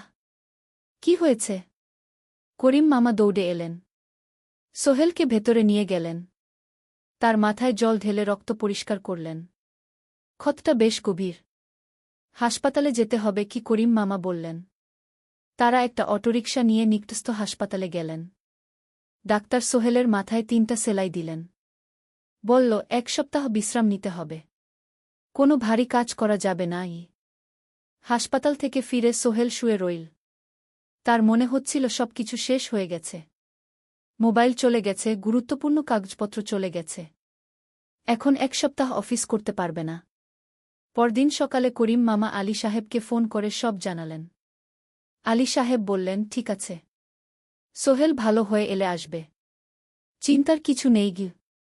মিনা যখন এই খবর শুনল, সে সন্ধ্যায় সোহেলকে দেখতে এল করিম মামার বাড়িতে।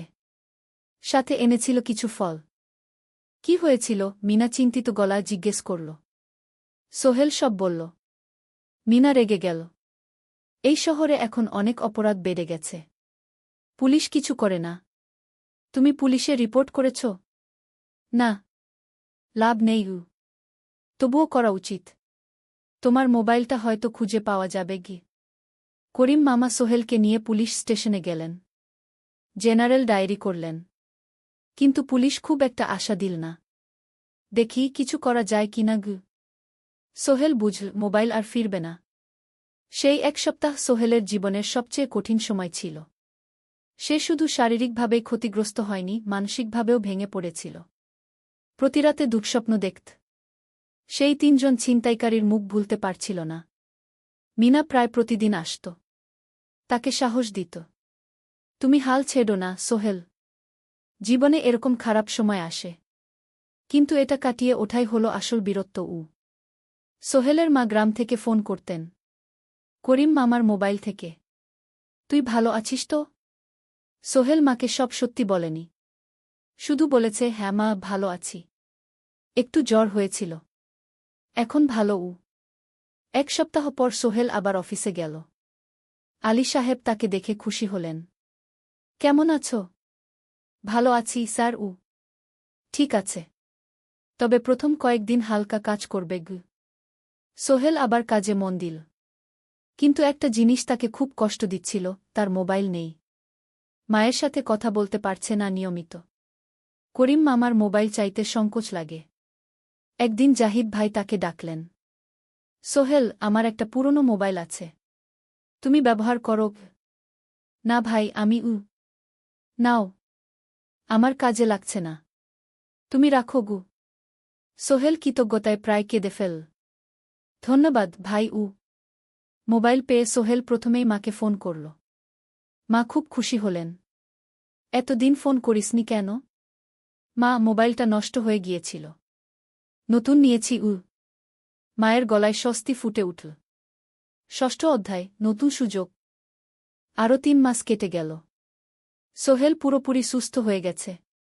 তার জীবন আবার স্বাভাবিক হয়ে এসেছে। সে এখন কম্পিউটার ট্রেনিং শেষ করেছে, সার্টিফিকেট পেয়েছে। কিন্তু একটা ঘটনা তার জীবনে বড় পরিবর্তন নিয়ে এলো। একদিন সকালে আলী সাহেব তাকে ডাকলেন। সোহেল, বসো। সোহেল বসল। মনে একটু ভয় লাগছিল। আলী সাহেব কি তাকে বকবেন? সোহেল, তুমি তো এখন কম্পিউটার চালাতে পারো? জি স্যার, একটু একটু শিখেছি।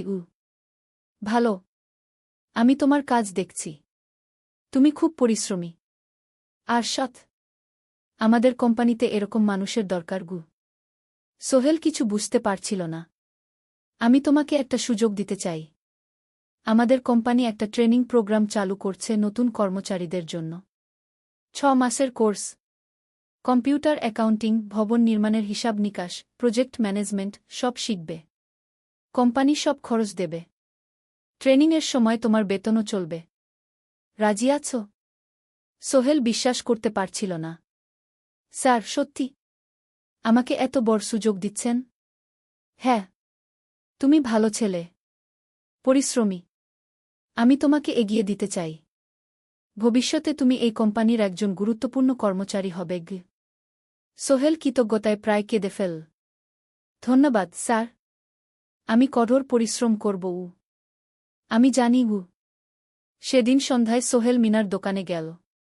মিনাকে খবরটা দিল। মিনা খুব খুশি হল। তার চোখে জল এসে গেল। তুমি পারবে সোহেল। আমি জানি।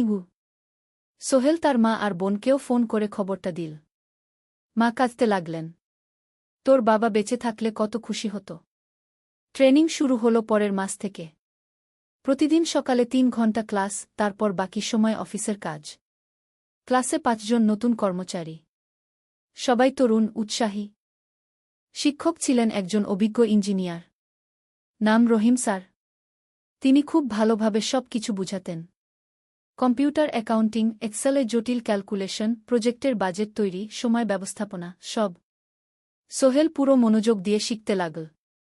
সন্ধ্যায় বাড়ি ফিরে প্র্যাকটিস করত। করিম মামার ছেলের কাছ থেকে একটা ল্যাপটপ ধার নিত কখনো কখনো। 6 মাস পরে ট্রেনিং শেষ হল। সবাই সার্টিফিকেট পেল। আলী সাহেব একটা অনুষ্ঠান করলেন। সোহেল সেরা পারফর্মার হিসেবে একটা বিশেষ পুরস্কার পেল, 5,000 টাকা বোনাস। আলী সাহেব ঘোষণা করলেন, সোহেল, আজ থেকে তুমি আমাদের জুনিয়র অ্যাকাউন্ট অ্যাসিস্ট্যান্ট। তোমার বেতন 15,000 টাকা। সোহেল অবাক হয়ে গেল। 8,000 থেকে 15,000, প্রায় দ্বিগুণ। সেদিন রাতে সোহেল ঘুমাতেই পারল না। খুশিতে, উত্তেজনায় তার চোখে ঘুম নেই। সে ভাবল তার জীবন কিভাবে বদলে যাচ্ছে। 2 বছর আগে যে রিকশা চালাত, আজ সে একটা নামকরা কোম্পানির অ্যাকাউন্ট অ্যাসিস্ট্যান্ট। 7ম অধ্যায়, প্রেম ও প্রস্তাব। 1.5 বছর হয়ে গেল সোহেলের চট্টগ্রাম আসার। সে এখন একজন সফল যুবক। তার মা গ্রামে খুব খুশি। প্রতি মাসে সোহেল 10,000 টাকা পাঠায়। ছোট বোন ঋতু এখন কলেজে ভর্তি হয়েছে সোহেলের পাঠানো টাকায়। মায়ের চিকিৎসাও ভালোভাবে হচ্ছে। মিনার সাথে সোহেলের সম্পর্ক এখন আর শুধু বন্ধুত্ব নয়। দুজন দুজনকে ভালোবাসে। কিন্তু কেউ কাউকে সরাসরি বলার সাহস পায়নি। প্রতিদিন দেখা হয়, গল্প হয়, কিন্তু সেই একটা কথা বলা হয়ে ওঠে না। একদিন শুক্রবার ছুটির দিন। সোহেল মিনাকে বলল, আজ কি একটু ঘুরতে যাবে? কোথায়? পতেঙ্গা বিচ। তুমি কি কখনো গেছ? না। কিন্তু আমার দোকান। শুক্রবার। তোমার বাবা সামলাবে। মিনা রাজি হয়ে গেল। দুপুরে দুজনে বাস নিয়ে পতেঙ্গা গেল।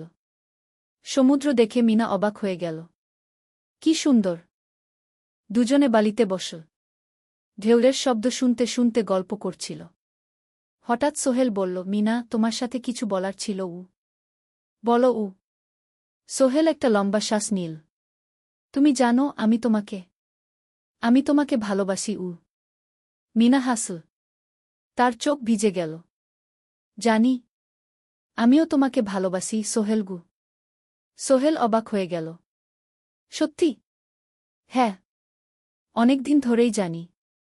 তুমি আমার জীবনে এসে সব কিছু বদলে দিয়েছ। তোমার সাথে থাকলে আমার মনে হয় আমি যে কোনো কিছু করতে পারব। দুজনে কিছুক্ষণ চুপ করে বসে রইল।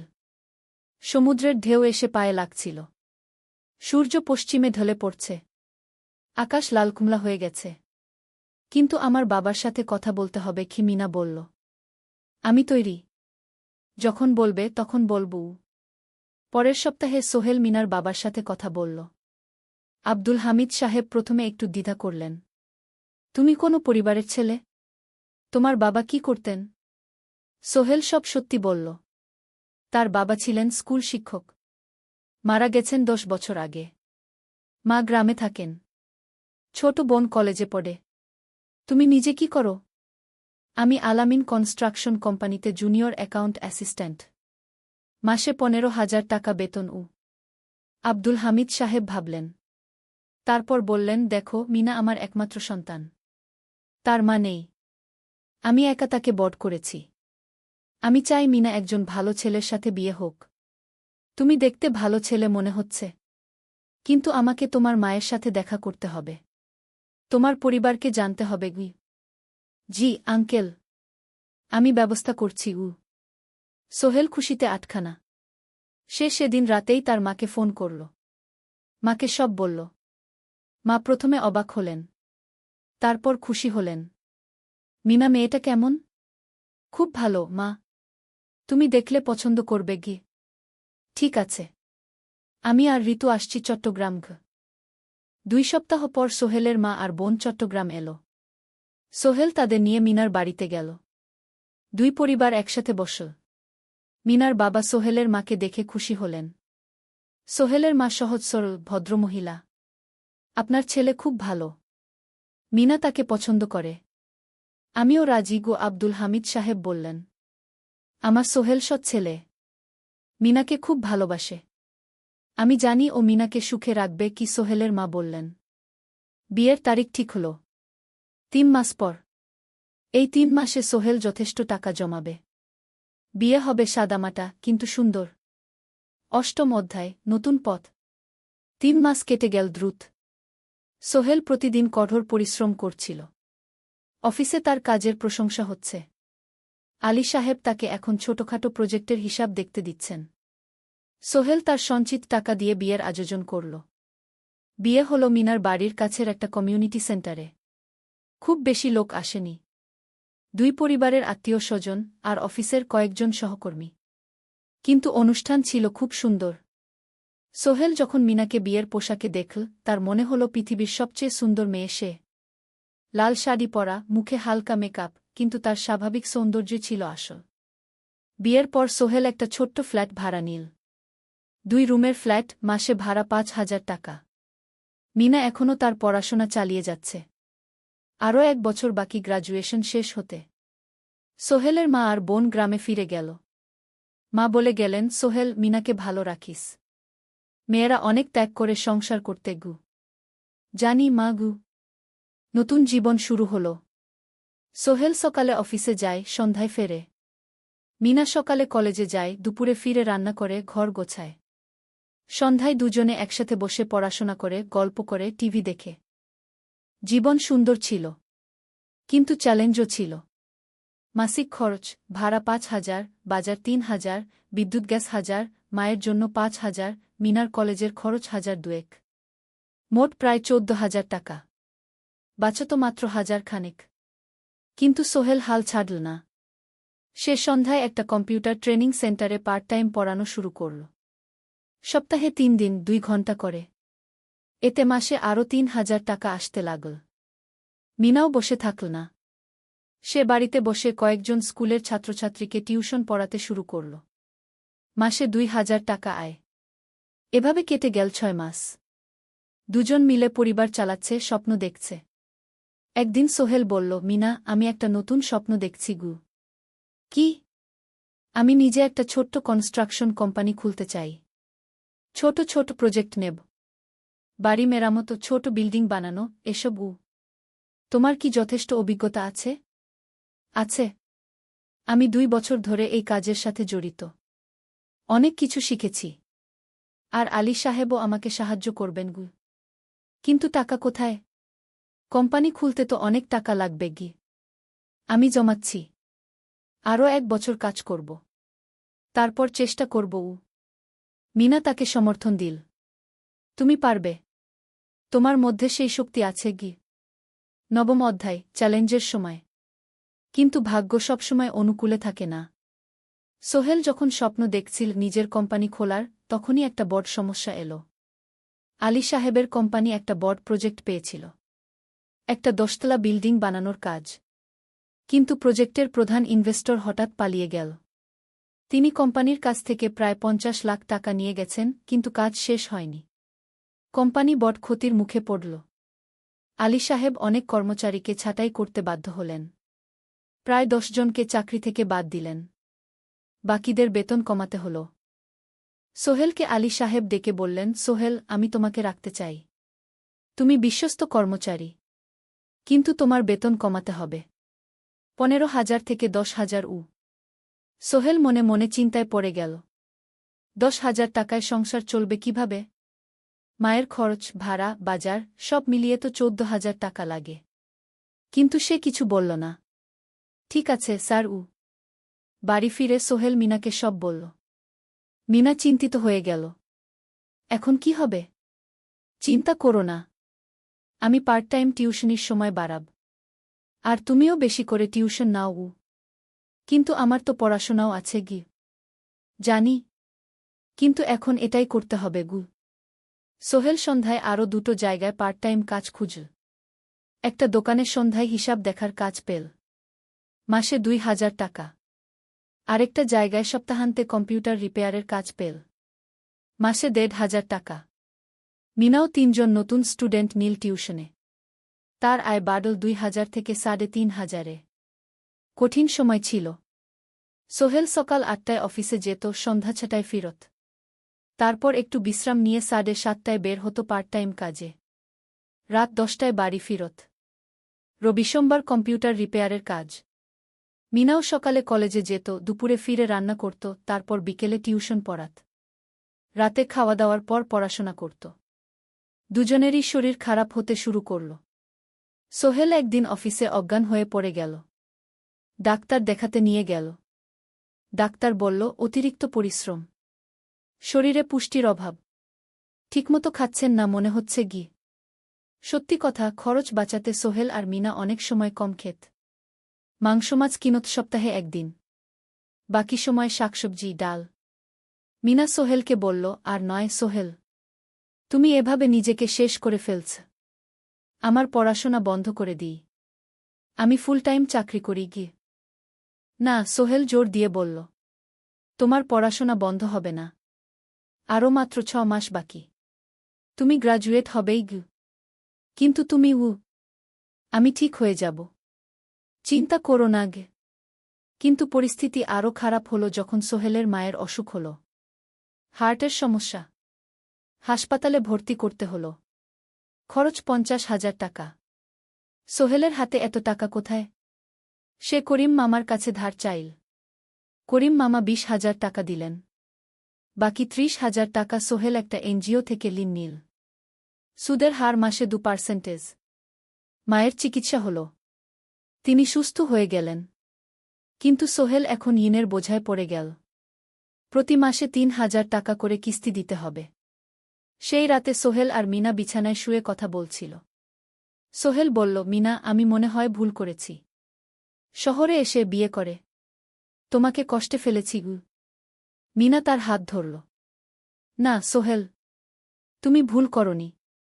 জীবনে এরকম খারাপ সময় আসে, কিন্তু এটা কাটিয়ে ওঠাই হলো আসল শক্তি।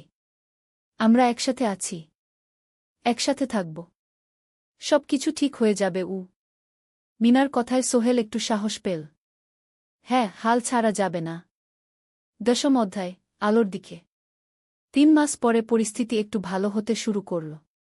আলী সাহেবের কোম্পানি একটা নতুন প্রজেক্ট পেল, একটা স্কুল বিল্ডিং বানানোর কাজ। কোম্পানি আবার স্থিতিশীল হতে শুরু করল। আলী সাহেব সোহেলকে ডেকে বললেন, সোহেল, আমি তোমার কঠোর পরিশ্রম দেখেছি। খারাপ সময়েও তুমি কোম্পানি ছেড়ে যাওনি। আমি কৃতজ্ঞ। আজ থেকে তোমার বেতন আবার 15,000 টাকা গু। সোহেল খুশি হয়ে গেল। ধন্যবাদ স্যার। মিনাও গ্রাজুয়েশন শেষ করল, ভালো ফলাফল করল। সে এখন চাকরি খুঁজছে। একদিন মিনা একটা প্রাইভেট স্কুলে শিক্ষিকার ইন্টারভিউ দিতে গেল। ইন্টারভিউ ভালো হল, তাকে নিযোগ দেওয়া হল। বেতন 12,000 টাকা। সেদিন সন্ধ্যায় দুজনে মিলে একটা ছোট্ট পার্টি করল। একটা বিরিয়ানি কিনল, কোমল পানীয় কিনল। দুজনে মিলে খেল। আমরা পেরেছি সোহেল, মিনা বলল। হ্যাঁ, আমরা পেরেছি গু। এখন দুজনের মিলিয়ে আয় 27,000 টাকা। খরচ চালানোর পর প্রায় 10,000 টাকা বাঁচে। সোহেল এই টাকা দিয়ে লোন শোধ করতে শুরু করল। পার্ট টাইম কাজগুলো ছেড়ে দিল। শরীরের যত্ন নেওয়া শুরু করল। আরও 6 মাস পরে সোহেলের কাছে একটা বড় সুযোগ এল। আলী সাহেব একদিন তাকে ডাকলেন। সোহেল, তুমি কি নিজের ব্যবসা করতে চাও? স্যার, আমি তোমাকে একটা ছোট্ট প্রজেক্ট দিতে চাই। একটা 3 তলা বিল্ডিংয়ের কনস্ট্রাকশন। তুমি ম্যানেজ করবে। আমি শুধু সুপারভাইজ করব। লাভের 50% তোমার গু। সোহেল ভাবল, এটা একটা বড় সুযোগ। কিন্তু ঝুঁকিও আছে। যদি কাজটা ভালোভাবে না হয়? স্যার, আমি চেষ্টা করব। কিন্তু যদি ভুল হয়? ভুল হবে না। আমি তোমার উপর বিশ্বাস রাখছি। তুমি পারবে গু। সোহেল রাজি হয়ে গেল। এই প্রজেক্ট তার জীবনে টার্নিং পয়েন্ট হতে পারে। একাদশ অধ্যায়, স্বপ্ন পূরণের পথে। পরের 6 মাস সোহেল খুব কঠোর পরিশ্রম করল। প্রজেক্টটা ম্যানেজ করা সহজ ছিল না। শ্রমিক নিযোগ, ম্যাটেরিয়াল কেনা, কাজের তদারকি, সময়মতো কাজ শেষ করা, সব দায়িত্ব তার। প্রথম 2 মাস খুব চাপের মধ্যে গেল। একদিন একজন শ্রমিক কাজ করতে গিয়ে আহত হল। সোহেল তাকে হাসপাতালে নিয়ে গেল, তার চিকিৎসার খরচ দিল। এতে প্রজেক্টের বাজেট একটু বাড়ল, কিন্তু সোহেল জানত এটা করা দরকার। আরেকদিন ভুল ম্যাটেরিয়াল ডেলিভারি হল। সোহেল সেগুলো ফেরত পাঠাল, সঠিক জিনিস আনাল। এতে 3 দিন দেরি হল, কিন্তু কাজের মান ঠিক রইল। মিনা তাকে সবসময় সাপোর্ট করছিল। সে এখন চাকরিতে স্থিতিশীল। স্কুলের বাচ্চারা তাকে পছন্দ করে। প্রিন্সিপাল তার কাজে খুশি। প্রজেক্ট শেষ হল 6 মাসে। সময়মতো, বাজেটের মধ্যে। বিল্ডিংয়ের মালিক খুব খুশি হলেন। তিনি আলী সাহেবকে ধন্যবাদ দিলেন। আলী সাহেব বললেন, ধন্যবাদ আমাকে না, এই ছেলেকে দিন। সোহেল পুরো প্রজেক্ট ম্যানেজ করেছে গু। প্রজেক্ট থেকে মোট লাভ হল 3 লাখ টাকা। সোহেল পেল 1.5 লাখ টাকা। তার জীবনে এত টাকা এই প্রথম। সে করিম মামার ঋণ শোধ করল। এনজিওর বাকি ঋণ শোধ করল। তারপর তার মাকে 50,000 টাকা পাঠাল। মা দিয়ে গ্রামের বাড়িটা একটু মেরামত করাল, বোন ঋতুর জন্য একটা ল্যাপটপ কিনল। বাকি টাকা দিয়ে সোহেল একটা ব্যাংক অ্যাকাউন্টে জমা রাখল। ভবিষ্যতের জন্য। আলী সাহেব সোহেলকে আরও 2টো প্রজেক্ট দিলেন। এবার একটু বড়। সোহেল আত্মবিশ্বাসের সাথে সেগুলোও শেষ করল। 2 বছর পরে সোহেল সিদ্ধান্ত নিল, এবার নিজের কোম্পানি খোলার সময় এসেছে। দ্বাদশ অধ্যায়, নতুন শুরু। সোহেল তার সব জমানো টাকা দিয়ে একটা ছোট্ট অফিস ভাড়া নিল। 2 রুমের অফিস। একটা রুমে কাজের জায়গা, আরেকটায় ছোট্ট মিটিং রুম। অফিসের সামনে একটা বোর্ড লাগাল, সোহেল কনস্ট্রাকশন অ্যান্ড ডেভেলপমেন্ট ই। মিনা তাকে সাহায্য করছিল। সে অফিসের অ্যাকাউন্টস দেখত সন্ধ্যায় স্কুল থেকে ফিরে। দুজন মিলে একটা টিম। প্রথমে ছোট ছোট কাজ নিল। বাড়ি মেরামত, দোকান সংস্কার, ছোট বিল্ডিং কনস্ট্রাকশন। কাজের মান ভালো রাখার চেষ্টা করল। সময়মতো শেষ করল। দাম ন্যায্য রাখল। ধীরে ধীরে সোহেলের সুনাম ছড়িয়ে পড়ল। মানুষ তাকে বিশ্বাস করত। তার কাছে নতুন নতুন কাজ আসতে লাগল। প্রথম বছর খুব কষ্ট হল। কখনো লাভ হতো, কখনো লস। কিন্তু সোহেল থেমে থাকল না। সে শিখতে লাগল ব্যবসা কিভাবে চালাতে হয়। দ্বিতীয় বছরে পরিস্থিতি ভালো হল। সোহেল এখন 3 জন স্থায়ী কর্মচারী নিযোগ দিল। একজন ইঞ্জিনিয়ার, একজন সুপারভাইজার, একজন অফিস সহায়ক। তৃতীয় বছরে একটা বড় প্রজেক্ট পেল। একটা স্কুল বিল্ডিং বানানোর কাজ। 5 তলা বিল্ডিং। সোহেল পুরো মনোযোগ দিয়ে কাজটা করল। শ্রমিকদের ভালো বেতন দিল, ভালো ম্যাটেরিয়াল ব্যবহার করল, সময়মতো কাজ শেষ করল। স্কুল কর্তৃপক্ষ খুব খুশি হল। তারা সোহেলের কাজের প্রশংসা করল। এই প্রজেক্ট থেকে সোহেল প্রায় 5 লাখ টাকা লাভ করল। এই টাকা দিয়ে সে আরও ভালো একটা অফিস নিল। আরও কর্মচারী নিযোগ দিল। এখন তার কোম্পানিতে 10 জন স্থায়ী কর্মচারী। প্রজেক্ট অনুযায়ী আরও শ্রমিক নিযোগ দেওয়া হয়। ত্রয়োদশ অধ্যায়, পরিবার। এদিকে সোহেল আর মিনার সংসারেও খুশির খবর এল। মিনা গর্ভবতী। 9 মাস পর তাদের একটা মেয়ে হল। নাম রাখল সারা। সারা যখন জন্মাল, সোহেলের মা আর বোন চট্টগ্রামে এল। মা 1 মাস থেকে গেলেন।